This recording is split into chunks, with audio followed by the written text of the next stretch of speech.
Exactamente, en ese momento la queja que a mí me hacen llegar, ingeniero, es que las volquetas que estaban trabajando con Maco allá dejaron de hacerlo y los transportadores, que no son pocos, hay muchísimas tractomulas cargando muchísimo material de todo tipo, porque es una zona eminentemente agrícola, está corriendo en ese momento por cuenta de los agricultores. Las vías que se están arreglando en ese momento allá entre el Viento, en el Bichada y Puente Arimena, están arreglándola por cuenta de los contratistas, porque las volquetas de Maco salieron en ese momento de la zona. Entonces el problema gravísimo es que la ciudadanía pues está muy preocupada, porque desde abril se dijo, vamos a arreglar la vía, y hoy la vía está igual que hace 4 meses. Así es, diputado. Yo creo que lo más importante que hay que mencionar en este corredor vial es que ya están los recursos garantizados, más de 700.000 millones de pesos desde Puerto Gaitán, Puente Arimena al Viento, y el Viento hacia Santa Cecilia para llegar a Puerto Carreño. En todo ese corredor, esos 700.000 millones de pesos, hay un contrato adjudicado que fue el que se adjudicó en el mes de abril al consorcio MECO. El consorcio MECO es de Centroamérica. Son 250.000 obras más interventoría aproximadamente. Ese contrato se dio orden de inicio, se adjudicó en el mes de abril, pero por el paro social de abril, mayo, junio, se dio orden de inicio en el mes de julio. Y con esa orden de inicio el contrato tenía 3 meses de preconstrucción, agosto, septiembre, octubre. ¿Qué sucede? Con la preconstrucción el contratista tenía actividades fundamentales como revisar diseños, revisar todo el tema de campamentos, permisos, fuentes de materiales y todo lo necesario. Pero son los 3 meses iniciales para el contratar personal y demás. O sea, en el mes de octubre el contratista tiene la obligación de iniciar los trabajos como tal, fuertes en la pavimentación. Como hice un recorrido en el mes de abril recién adjudicado el contrato y evidencié, lo hice con el gobernador Juan Guillermo, y evidencié los problemas del sector Los Mangos, ¿qué le pedí al contratista? Necesitamos hacer mantenimiento anticipado en la fase de preconstrucción. El contratista en su momento accedió, y en ese acceso que hizo el contratista empezó a llevar maquinaria y le alcanzamos a hacer mantenimiento casi a 16 kilómetros, con los cuales el contratista empezó a generar toda una serie de solución, pero temporal, porque recordemos que es muy provisional, porque la definitiva es cuando se pavimente. Se le dio solución provisional a cada uno de esos sitios críticos. ¿Qué sucede? Este contratista empezó a tener unos problemas como los que usted denunció, que son reales a nivel nacional, y es que empezó a tener problemas legales en Centroamérica, con Panamá, con Costa Rica y demás.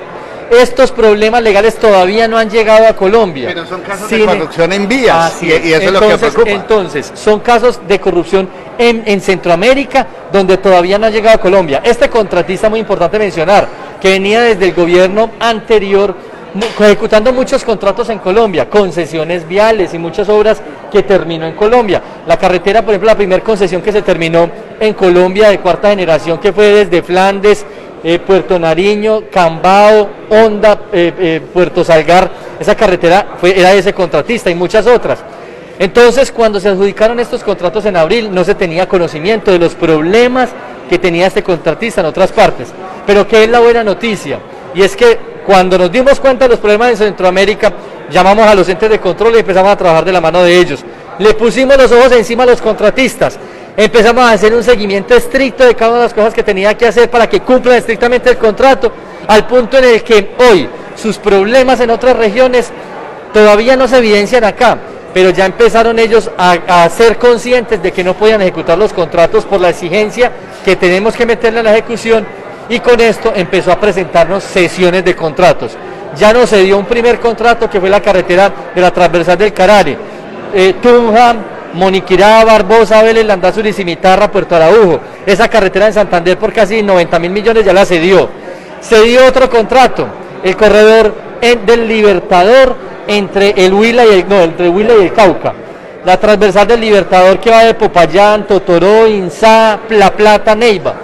200.000 millones de pesos ya lo cedió, y ya nos presentó 2 sesiones adicionales, una para unas obras en el norte del país, y la otra sesión que nos presentó la semana anterior para la carretera desde Puente Arimena hacia el Viento, hacia el Viento. ¿Se sabe si hay contratista interesado en tomar ese contrato? Ya presentó la nueva empresa para sesionar. Es una empresa que creo que se llama Consorcio SB. No soy, en este momento que estamos haciendo nosotros como Envías. Es que MECO ya no va más en el meta y cede el contrato. Va a ceder el contrato. Esa nueva empresa tiene que cumplir con todos los mismos requisitos con los cuales participó en la licitación. Entonces esa nueva empresa la estamos evaluando, que técnicamente, que jurídicamente, que financieramente tenga la capacidad de ejecutar la obra. ¿Por qué? Porque aquí tenemos que garantizar que no solo la inversión se realice, sino que los recursos no se pierdan, que a la gente que trabaja en la reactivación, el empleo que se genera, los transportadores, a todos les cumplan con su pago. Entonces, ¿qué voy a velar yo? Para que cada una de las personas que allí trabajaron y que están pendientes, que no les falte en ningún momento los pagos por sus combustibles, por el arrendamiento de su maquinaria y por las personas que trabajaron allí. Todo eso es parte de la sesión que se realizaría de estos contratos y de manera paralela. El contratista todavía sigue siendo MECO. O sea, si esto se demora, el contratista empieza a incumplir el contrato y empezamos a aplicar las acciones contractuales. Nadie quiere que termine el contrato. Aquí lo que tenemos que garantizar es conminar. Conminar es presionar para que el contratista cumpla el contrato. Entonces, en este momento, si el contratista empieza a sacar la maquinaria, yo le empiezo a meter los procesos de sanción. Si el contratista, ¿por qué? O el nuevo contratista empieza ya a cumplir el contrato. Porque, ¿qué sucede? Si empieza a abrirle procesos de sanción en este momento al contratista, el nuevo que llegue tiene que venir con ese proceso de sanción a su cargo. Entonces, por ello es muy importante ese seguimiento estricto. Son efectos colaterales de algo que no tiene que ver con nosotros directamente, pero fueron procesos en otros países, pero nos afecta a nosotros directamente. ¿Cuál es la expectativa? ¿En qué tiempo podría la nueva empresa empezar esa obra? Tiene que cumplir los mismos tiempos. O sea, a la nueva empresa no se le dan tiempos adicionales, no se le da espera. La nueva empresa ya lleva desde el mes de julio la etapa de preconstrucción. Se le vence ahorita en octubre y se le venció. Tengo entendido que MECO iba avanzando en la etapa de preconstrucción, cumpliendo. ¿Qué le podemos decir hoy a esos transportadores que hoy, en este instante están enterrados allá en unos huecos en el Viento, entre el Viento y los Mangos, que están enterrados y que estaban esperando que esas volquetas que ya sacaron y que esa maquinaria que quería entrar hoy ya no está? ¿Qué le podemos decir? Aquí hay un tema en el que le pedimos a todos los transportadores, esto es un tema histórico que ha vivido el departamento y este corredor vial. Es un problema que viene décadas atrás. Sin embargo, hoy lo importante es que ya tenemos la esperanza de los contratos adjudicados para garantizar su financiación. Esos contratos tenemos que unirnos entre todos para hacerle seguimiento, para hacerle veeduría, para hacerle control a la ejecución de las obras. A mí, el contratista actual nos tiene que cumplir, a nosotros como país nos tiene que cumplir, y el contratista actual, que él es el consorcio MECO, mientras se lo cede al nuevo contratista, tiene que garantizar el cumplimiento del contrato. Si no cumple, buscamos toda su sanción para garantizar que efectivamente lo combinemos a cumplir. Pero lo importante es que la nueva firma que entre tiene que entrar a desatrasar lo que eventualmente genere atraso de este proceso. Doctor Juan Esteban, vamos a exigirle al nuevo sesionario, y es parte de las peticiones que le hice yo, y es garantizar la continuidad en el mantenimiento. ¿No resulta anecdótico y de pronto hasta triste que otra vez una empresa extranjera resulte inmersa en temas de corrupción y nosotros, los colombianos y puntualmente los llaneros, tengamos que salir sacrificados? Pues es un tema muy desafortunado. Nosotros aquí estamos cumpliendo la ley, es la ley que hay en Colombia, es la ley que permite la participación de empresas extranjeras, es la ley la que permite esa inversión extranjera en el país.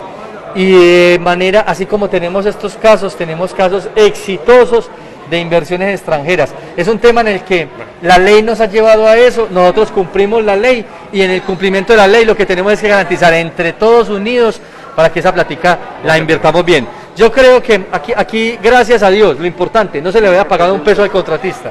Al no pagársele un peso al contratista, no hay un peso ahí comprometido en riesgo. Lo importante ahorita es lograrse de ese contrato y poder garantizar esa ejecución inmediata. Bueno, gracias. Muchas